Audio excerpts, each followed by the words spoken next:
Hello，大家好，我係 Alfred，我而家喺大阪啦。今次住呢間酒店呢，行去 JR 大阪站嗰邊呢，大約係15分鐘左右。大阪站嗰邊呢，亦即係梅田去 shopping 最密集嘅地方啦，最多商場、最多百貨公司㗎啦。疫情前呢，我哋都試過直接係住喺車站附近嘅，咁嗰邊食嘢買嘢呢就好方便啦。但係通常啲酒店呢就會舊少少。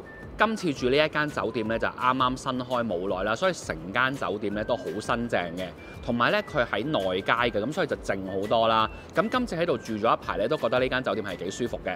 唯一一點呢，即係我覺得唔係好滿意呢，就係咁啱呢一間酒店附近嘅幾間便利店呢，以日本嘅水平嚟計呢，都唔算係好大間啊。咁如果喺度住幾日就梗係冇乜所謂啦，即係嗰啲便利店都不至於會冇嘢買啦。但係如果好似我咁，即係住個時間係比較長啦，晚晚都可能想去買少少宵夜啊，買啲甜品啊，買啲嘢飲咁樣呢。咁食咗幾日之後呢，就開始覺得好重複啊，揀唔落手啦。咁所以如果附近有啲再大型少少嘅便利店呢，咁我就會更加開心。今次過嚟大阪呢，就唔逐日拍 vlog 啦，但係呢，就揀咗幾間餐廳呢，重點拍俾大家睇。今日要去食嗰間餐廳呢，就專食神戶和牛鐵板燒嘅，即係聽見個名呢，都覺得好肥啊，好多脂肪咁樣啦。咁但係咧唔需要擔心嘅，因為咧好多客戶咧都好關心我嘅健康。今日關心我嘅咧就係佢啦。Kelocut 懶人燃卡啫喱有吸油海綿技術，佢嘅吸附力可以喺條腸嗰度咧將澱粉、油脂、糖分包住，再排出體外。只要做到減少吸收熱量，就可以養成易瘦嘅體質。餐前食一條咧，可以減少66% 嘅澱粉吸收，同時促進甜食類產品代謝，減少脂肪堆積。舉個例啦，你食一碗白飯，食咗 Kelocut 之後呢，只有大約1/3碗白飯嘅熱量咧係會被身體攝取。假如你食咗1000卡路里，食一條呢一個啫喱，相當於慢跑咗個半鐘頭，或者係打羽毛球打咗1.2小時啊！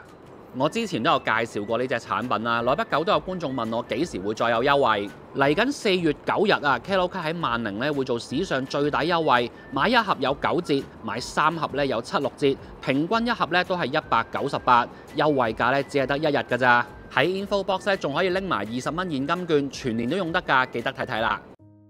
今日呢間餐廳叫做 Ishida， 專食神戶牛鐵板燒。本店喺神戶亦係相當出名，可以話係最 top 嘅幾間名店之一。而家喺大阪、東京、沖繩都有分店。今日呢一餐，我哋出發前已經上網 book 咗，每位12000 yen 左右。好啦，補一補個外貌俾大家睇睇啦。咁其實門口一行入嚟呢，就已經係見到間餐廳㗎啦。咁就係咁多個位嘅啫。咁阿 Kit 已經坐低咗啦，我坐佢右手邊嘅。咁啱啱就俾咗條熱毛巾我抹咗手㗎啦。咁今日呢度呢，就全部都係即係吧台咁樣啦，所以就唔會有位可以即係 set 機影到自己食嘢嘅。咁我就全程即係好似 POV 咁樣拍俾大家睇啦。嗱，咁我坐呢個位呢，前面就係見到呢成塊鐵板啦。咁師傅而家都已經喺度即係準備緊㗎啦。啱啱咧就上咗前菜啦，上菜嘅時候呢，咁啊店員就冇去講呢啲係乜嘢嚟嘅，冇話逐個解釋啊，呢個係肉，呢個係菜咁樣，咁啊就咁擺低嘅啫，俾大家望下啦。呢個就係第一款嘅前菜，一個筍嘅粒，咁佢都係一個涼菜嚟嘅。咁嗰個筍呢，我而家食到就係用咗一啲即係堅魚汁咁樣去煮咗佢嘅，入咗味嘅。係咁以幾條菜啦，呢個就冇乜特別啦。見佢都係落咗啲可能係和風嘅沙律汁咁樣樣，肉味本身都幾甜嘅。咁但係塊肉嗰個溫度呢，我就覺得雖然我明白佢係一個前菜啦，咁但係佢都係偏凍。我覺得可以咧再近翻多少少室溫，令到即係嗰個牛肉嘅脂肪呢本身呢會軟化翻少少。咁個味道都會出翻嚟多啲。啱啱師傅就擺低咗我哋今日食嗰塊肉啦，咁一塊 A4 嘅西冷啊，神戶西冷。咁頭先同大家講緊嘢嘅時候呢，師傅就擺咗啲蒜片喺我哋隻碟度啦。咁呢一個蒜片呢，就唔係即場炒嘅，因為日本又好，香港又好啦，其實都會有啲餐廳呢做呢一個蒜片呢，係即時喺客人面前炒嘅，咁呢度就係之前炒定咗㗎啦。咁頭先佢就直接擺咗喺度嘅。哇！咁啊，師傅幫我哋影完相啦，就即時用咗啲牛脂去開一開鑊先，咁然後跟住佢就開始切嗰個西冷啦。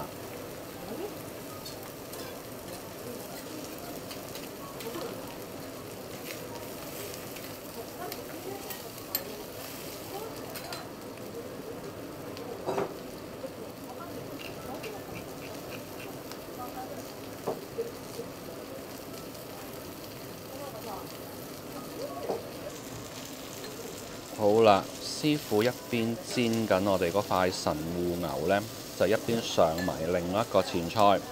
咁師傅上咗嗰幾粒牛之後呢，亦都會有介紹一下側跟啲配菜啦。咁你見到例如有啲蘑菇啊，有啲薯仔咁樣啦。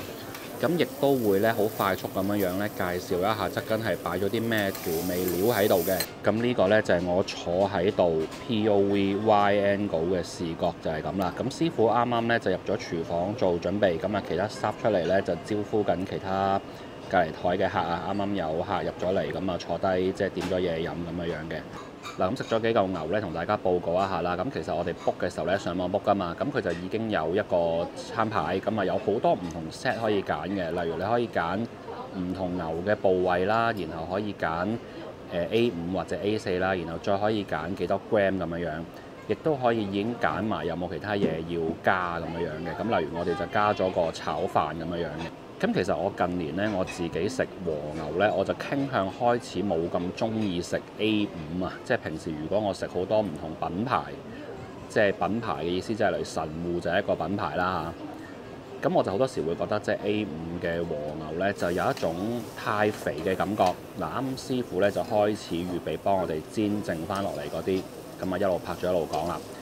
咁好多時候，如果我食 A5 呢，我就會覺得嗰個油脂太勁，食落去嗰嚿肉呢就好唔似牛肉㗎啦，因為佢嗰個纖維感已經係冇乜啊。好多時都真係會有一種即係入口即溶嘅感覺，咁啊有啲似大家食拖羅咁樣嘅嚇，食大拖咁樣嘅感覺。咁我自己近年呢，就開始覺得即係咁樣係好膩啊，即係食落去好似食得唔係好多，即係食一嚿食兩嚿就梗係好過癮啦。咁但係呢，就唔係好食得多啊！師傅切嘢，我哋影下先。咁咧就唔可以話一次過食好多。咁所以呢，我而家有時食和牛呢，我開始中意食翻啲瘦翻啲啲嘅向下調啊。有啲即係中意食翻 A4 甚至乎係 A3。咁部位上亦都中意揀一啲唔係太肥嘅位。咁好多朋友如果有睇開我啲片都知呢，我係幾中意食即係西冷嘅，即係我會中意食一啲肥嘅牛我就食西冷。如果食啲瘦啲嘅牛呢，我就食其他位。咁所以我今次呢，我就揀咗 A4 嘅西冷。咁我原本就會覺得呢一個組合呢係我比較啱胃口嘅。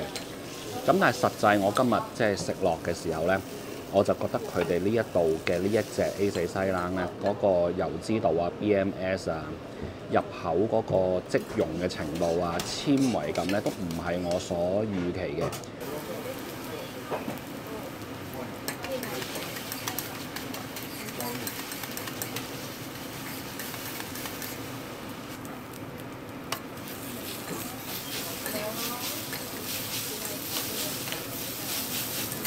食完牛肉呢，咁話咁快，師傅就上埋其他嘢啦。咁可以見到呢，呢度呢就係有一個我哋加錢要嘅炒飯。如果唔加錢嘅話呢，咁佢就係跟一個白飯嘅。跟住呢，仲有少少嘅呢個炒芽菜，咁呢就有少少即係頭先和牛嘅頭頭尾尾啊。咁啊爆香咗，咁啊有埋啲油脂咁啊去炒呢一個芽菜嘅。嗱，咁佢呢個飯呢，油份係相當足夠嘅，即係唔係度度做呢一個鐵板炒飯呢，嗰個油份都係呢一個程度嘅。食咗幾啖佢個飯呢，我覺得呢，始終都係油有啲多得滯。頭先煎完啲雜碎之後呢，唔使將全部油攞晒嚟炒呢個飯。食緊飯嘅時候呢，啱啱亦都上多咗個麵豉湯啦。啱啱飲完佢個麵豉湯，我覺得有啲對我嚟講濃得滯，味道有少少偏鹹咗嘅。好快呢，就已經上埋個甜品啦，咁啊俾大家睇睇個時間啦。其實我哋呢就訂位訂咗1點嘅，咁而家你見到呢，其實搭正呢已經係上咗甜品，同埋呢有埋最後嗰杯凍飲噶啦。今日呢一間神戶和牛嘅鐵板燒呢，其實食物呢，我覺得係還可以嘅，即係唔係好好又唔係好差嗰種。咁但係佢最大問題呢，就係整體成餐飯嗰個儀式感呢係比較薄弱一啲嘅。師傅喺席前去烹調嘅時候呢，同食客嗰個溝通呢，就唔算話好活躍啊，好有熱情咁樣嘅。咁喺日本其實呢一個級數或者呢個價位嘅鐵板燒呢，好多時候啲師傅呢，就算語言不通都好啦，其實佢都會盡量係用一啲嘅身體語言咧去招呼食客嘅。呢間餐廳對於我嚟講咧，就試一次就夠啦。同價位咧，絕對有一啲餐廳咧，嗰個食物質素係更加好啦，服務或者整體個體驗係會更加完整嘅餐廳嘅。咁甚至乎咧，亦都有一啲專食鐵板燒嘅餐廳咧，嗰個收費係平好多。咁但係咧，嗰個食物質素啊、服務質素咧，都係非常接近，甚至乎我覺得可能有啲平啲嘅仲會好少少嘅。咁所以呢間呢，我覺得係唔需要太過刻意去試啊。今條片就講到呢度啦，我哋下條片再見，拜拜。